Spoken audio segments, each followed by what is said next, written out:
Bonsoir maître. Bonjour, bonsoir Mathieu. Une fois de plus, nous avons l'honneur de vous recevoir dans le cadre de cette émission pour parler de l'actualité nationale et internationale qui reste dominée par l'accord de paix qui a été conclu le vendredi 5 décembre 2025 à Washington par le gouvernement des deux pays en présence du président américain Trump. Pour ceux qui ne vous connaissent pas, je rappelle que vous êtes au cadre de l'UDPS Tshisekedi. Vous êtes porte-parole interfédéral de l'UDPS, parti au pouvoir. Une fois de plus, bonsoir et bienvenue dans cette émission. Nous commençons d'abord par la première question. Quel regard portez-vous sur l'accord de paix qui a été signé à Washington depuis le 5 décembre dernier par nos deux chefs d'État, le chef de l'État de la République démocratique du Congo et celui du Rwanda? Le regard que je jette, comme vous le demandez, sur le contrat qui vient d'être signé par Son Excellence Félix-Antoine Tshisekedi, notre président de la République, notre chef de l'État, et le président du Rwanda, Kagame, devant le grand témoin mondial, M. Trump, le président américain. C'est Dieu est mondial parce que depuis que ce monde est monde, jamais les États-Unis d'Amérique ont eu à recevoir un témoignage direct sur leur sol la signature de pareils accords. Donc nous les Congolais, dans le monde entier et chez nous ici au Congo, y compris nos ancêtres et tous les Congolais qui sont déjà morts, non pas seulement les hommes, y compris tous les êtres vivants, nous sommes très contents. Cet accord nous a bougé. Cet accord nous a redonné notre valeur. Cet accord redore le blason terni de la République démocratique du Congo dans le monde entier. Nous revenons à la case des hommes de valeur, des hommes importants, d'un Congo, un pays émergent qui a tout, qu'on appelle un pays solution, qu'il s'agisse de changement climatique, c'est le Congo qui est dans les solutions, le monde entier compte sur le Congo, qu'il s'agisse des minerais stratégiques, le monde entier regarde sur le Congo, qu'il s'agisse de l'industrialisation, parce que tout ce qui doit entrer dans l'industrialisation vient du Congo. Le monde entier ne regarde pas. Donc, mon regard est très bon. Cet accord nous apporte beaucoup de bonnes choses. Il nous apporte la paix avec la sécurité que nous allons tous vivre dans notre pays. Puisque sans la paix, il est difficile d'évoluer, d'émerger, il est difficile de se développer. Puisque les moindres efforts que nos gouvernants font, tous ces efforts-là s'engloutissent dans la guerre, dans les achats d'armes, les munitions, les supports militaires, le support de nos services de renseignement. Parce que c'est des moments exceptionnels et qu'il faut sauver le nation, qu'il faut sauver le peuple congolais, qu'il faut sauver la RDC. N'oublions pas. À Chiluba, il y a un adage qui dit que lorsque la terre est malade et que l'enfant est malade, il faut travailler pour protéger d'abord la terre et non l'enfant. Parce que si vous protégez au préalable l'enfant, à la mort de l'enfant, il sera enterré où? Puisque la terre sera malade, la terre sera détruite, il sera enterré où? C'est pourquoi il faut protéger surtout la terre. La terre, c'est la RDC dont je parle. La RDC qui appartient à tous les Congolais. Les Congolais déjà morts et les Congolais vivants. C'est que notre chef de l'État, son Excellence Félix Antoine Tshilombo, a fait. Je ne mâche pas les mots pour moi, ça vient tout droit du ciel. C'est Dieu qui, à travers sa personne, a permis que le peuple congolais respire aussi la paix. Que le peuple congolais se développe. Qu'il y ait implosion d'infrastructures, qu'il y ait implosion d'industrie dans ce pays, dans notre pays, que le chômage à plus de 89% prenne fin, que le Congo devienne un carrefour mondial d'affaires, que les grandes affaires du monde se traitent au Congo comme c'est le cas présentement avec les États-Unis, avec la Chine, avec l'Allemagne, avec l'Angleterre, avec le Canada, avec les grands pays. Que ce soit également le cas que la RDC, avec ses potentialités, devienne les États-Unis d'Afrique. Oui, en quoi cet accord de paix, dit par ailleurs accord historique, peut-il être porteur d'espoir pour la paix dans l'Est de la République? Cet accord est porteur d'espoir. Pourquoi?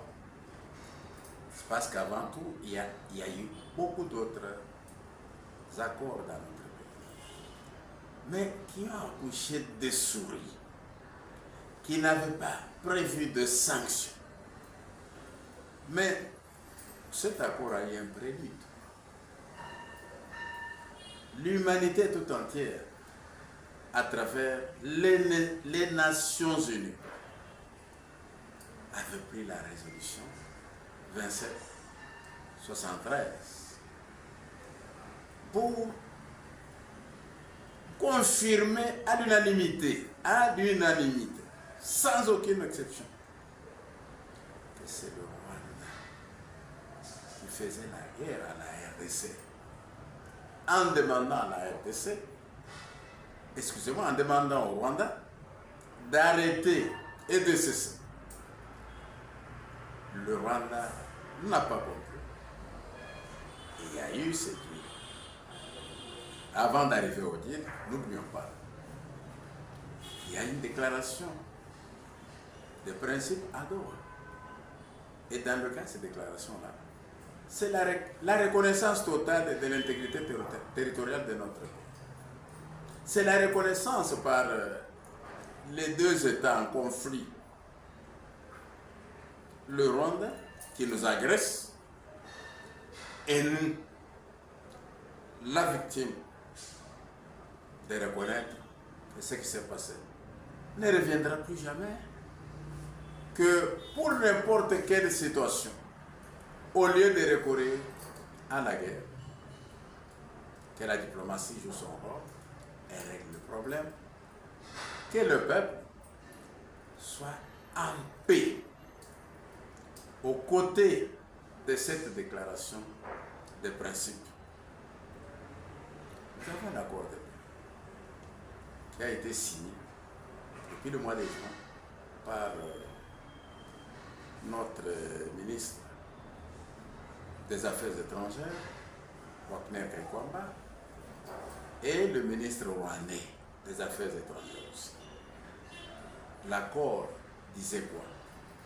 L'accord reconnaissait que c'est le Rwanda qui a agressé la RDC et que le Rwanda acceptait de mettre fin définitivement à son agression. En troisième lieu, cet accord consacre également l'intégration économique régionale. Nous sommes pleins de richesses dans notre pays. Mais cependant, le pays n'avance pas. Pourquoi? À cause de plusieurs contrebandes. Et ces contrebandes-là étaient entretenues par le monde financier méchant qui finançait les groupes armés à l'est de la RDC. Et cela faisait que la RDC devait concentrer tous ses efforts sur la situation de l'Est. Parce que la RDC ne pouvait pas accepter comme balkanisme son pays, le pays. Il ne pouvait pas accepter que le Rwanda nous arrache une partie de notre territoire qui lui avait été donné par un individu assoiffé du pouvoir pour devenir chef de l'État. Et il va signer cette histoire-là de demain, vendre un pays, alors que la constitution du pays dit que pour céder même un mètre carré du territoire national, il faut l'accord de l'Assemblée nationale. Cette histoire n'a jamais été discutée à l'Assemblée nationale. Mais Kabila avait signé avec des étrangers, dépendants de lui-même. Et Dieu merci, lui-même avait reconnu avant sa mort que cet accord-là, notre Parlement ne l'avait jamais reçu pour examen, il ne l'avait jamais examiné, ne connaît pas, et que la rébellion ne pouvait pas engager la République. Et aujourd'hui, qu'avec cet accord-là, que la RDC parvient à commencer son travail de développement du pays dans la paix, dans le calme, et que les affaires vont fleurir dans notre pays, puisqu'il y a beaucoup d'investisseurs américains, allemands, canadiens, australiens, et beaucoup d'autres, qui n'attendaient que cet accord pour venir, puisque ils se disaient quoi? On ne peut pas aller investir dans un pays qui a beaucoup de problèmes de guerre, beaucoup de problèmes d'agression. Il fallait qu'on mette fin. Et qu'est-ce qui met fin? C'est cet accord. J'ai personnellement suivi le président Trump, qui a reconnu qu'il y a eu plus de 20 millions de personnes qui sont morts. Et qu'il fallait mettre fin. Et il a même dit que le départ de l'armée rwandaise et ses supplétifs de M23 AFC du sol congolais est imminent.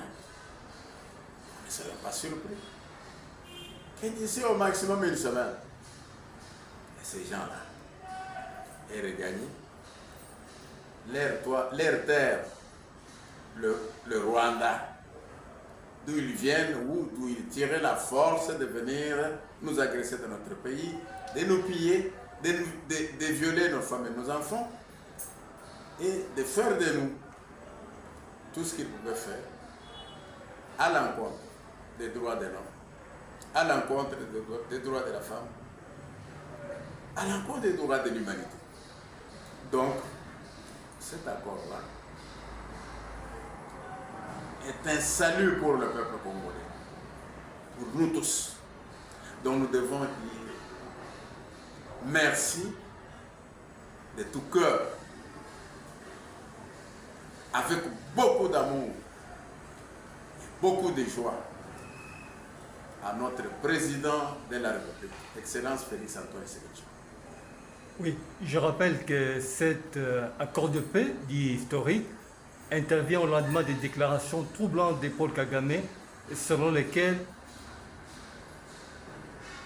le Congo doit résoudre ses problèmes avant de récupérer Goma et Bukavu qui sont entre ses mains.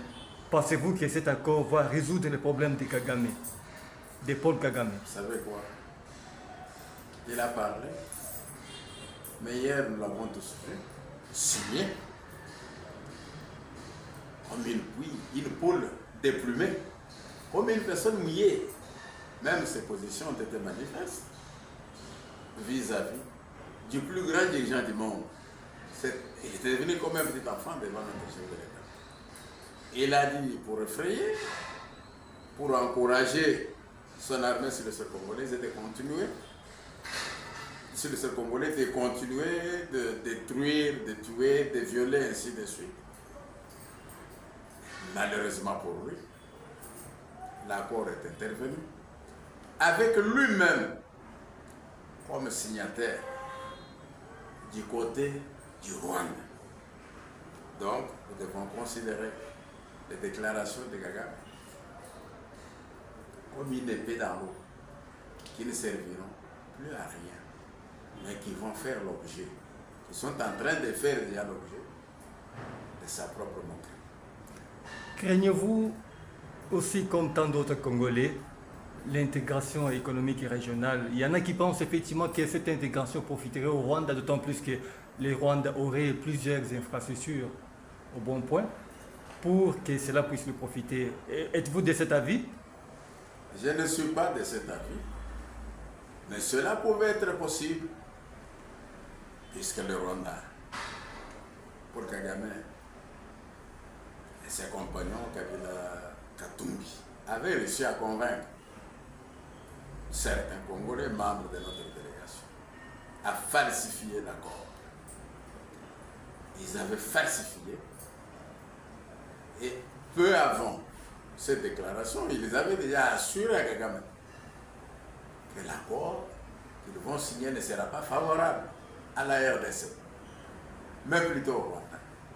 Lorsque Kabila s'est tapé sur la poitrine, disait de n'importe quoi, il était rassuré que la RDC aurait déjà perdu en avance, sans savoir que Dieu, le créateur de l'univers, le créateur de l'humanité, le créateur de la RDC, le créateur de Félix Antoine Tshisekedi Tshilombo, n'est pas mort, et qu'il est vivant, qu'il est encore vivant, et qu'il est vivant pour toujours. Comment se fait-il que nos services arrivent à être informés sur cette falsification et à faire corriger notamment notre chef de l'État? La veille, il n'a pas fermé l'œil. Notre équipe, la veille, n'a pas fermé l'œil. Ils ont travaillé nuitamment, je répète, nuitamment. Au point que, quand on a signé la victoire totale de la RDC, la victoire totale de la diplomatie de Félix Antoine Tshisekedi Tshilombo. Donc ceux qui disent que c'est le Rwanda qui va faire, non, ce sont les démons qui sont dans les regrets maintenant que nous sommes de parler. Ils les regrettent beaucoup. C'est bien de beau parler. Qui peut chanter la victoire avant la fin de la guerre? Il faut être malade mental pour faire cela. Mais maintenant, la fin de la guerre, avant sa grande matérialisation, c'est avec ces contrats, à qui ces contrats, c'est qui vient de signer, est favorable, n'est-ce pas, à la RDC, n'est-ce pas, à notre président de la République? Tous les moqueurs, ils sont, quelle est leur place? Tout ce qu'ils ont fait. Et par contre, ils ont donné la preuve qu'ils sont des étrangers. Katumbi, s'il était réellement congolais, il ne se comporterait pas comme ça. Kabila la même chose. Kagame la même chose. Et c'est aussi le cas de tous les Congolais qui étaient derrière eux pour les miettes qu'ils recevaient. Il fallait vendre le pays, il fallait détruire le pays. Mais leurs enfants, ils allaient avoir comme terre. Nous, les Congolais, nous allions vivre sur quel sol?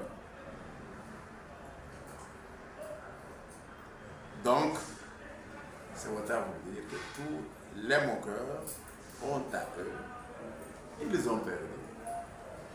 L'Éternel Dieu des armées les a totalement confondus. Et félicitations à Félix Antoine Tshisekedi. Félicitations au gouvernement congolais. Félicitations à la RDC. Que répondez-vous à ceux qui disent que cet accord, la réussite de cet accord dépend de la bonne foi des partis? Vous savez, tout le monde de la salle, après avoir signé, il y a eu la journaliste Ariama de la Maison Blanche qui lui a posé la question, mais Excellence, vous venez de signer l'accord de paix. Mais au Congo, même maintenant, là, on est en train de tuer les gens. Le chef de l'État a dit quoi? La guerre vient de prendre immédiatement fin. Et nous allons le vivre. C'est différent. Donc ici, il n'y a pas une question de volonté de parti. C'est une contrainte. Et j'ajoute, dans le cadre du même deal, États-Unis RDC, sécurité contre le minerai. La sécurité signifie quoi? La poursuite de la guerre par le Rwanda et ses supplétifs. Ou la paix totale et définitive. C'est la paix totale et définitive. La guerre ne sera plus poursuivie. Le Rwanda ne pourra pas empêcher les États-Unis d'Amérique de bénéficier de nos minéraux stratégiques, d'avoir de bonnes relations avec la RDC et d'aider la RDC à se développer.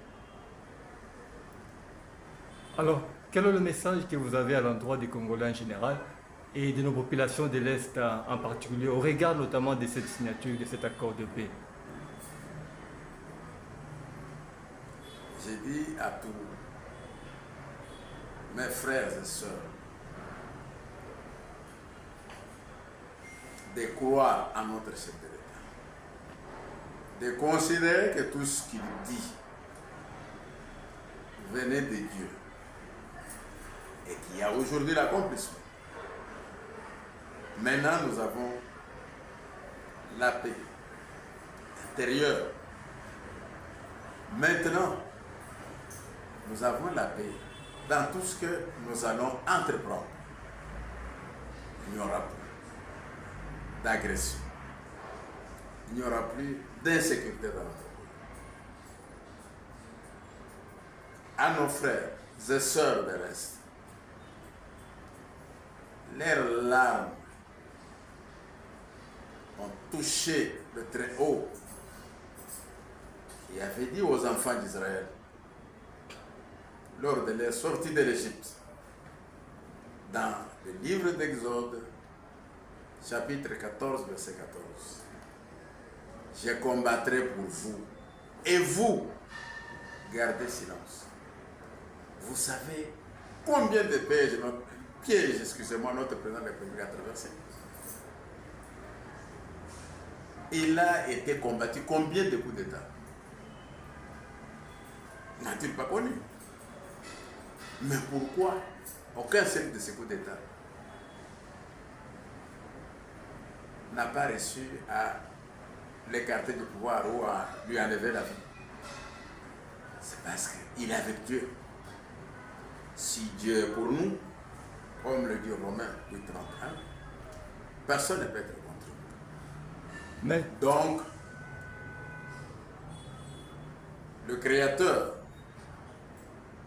à travers son fils Félix Antoine Tshisekedi Tshilombo, notre président de la République, vient d'essuyer leurs larmes. Ils vont vivre maintenant comme tous les autres Congolais, partout ailleurs, et chez eux à l'Est, sur notre sol, en RDC. Ils vont être à l'aise puisque la guerre a pris fin.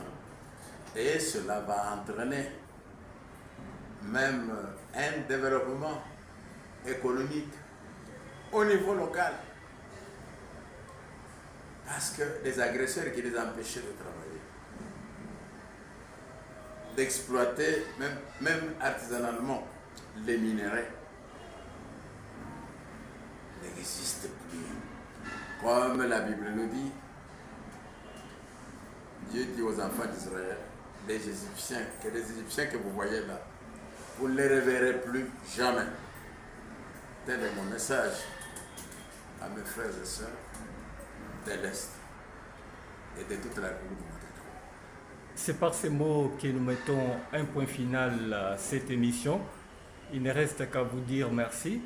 À ceux qui nous ont pris en cours, nous rappelons que nous recevions Maître Didier Kondo-Pagna. Il est avocat à la cour d'appel de Kinshasa-Gombe. Il est interfédéral de l'UDPS Tshisekedi. Avec lui, nous avons débattu l'actualité nationale qui reste dominée par la signature de l'accord de paix signé à Washington le 5 décembre 2025 entre les deux chefs d'État de la République démocratique du Congo et du Rwanda en présence du président américain Trump. Encore une fois, merci pour nous avoir reçus dans votre cabinet et à la prochaine occasion. Merci Mathieu.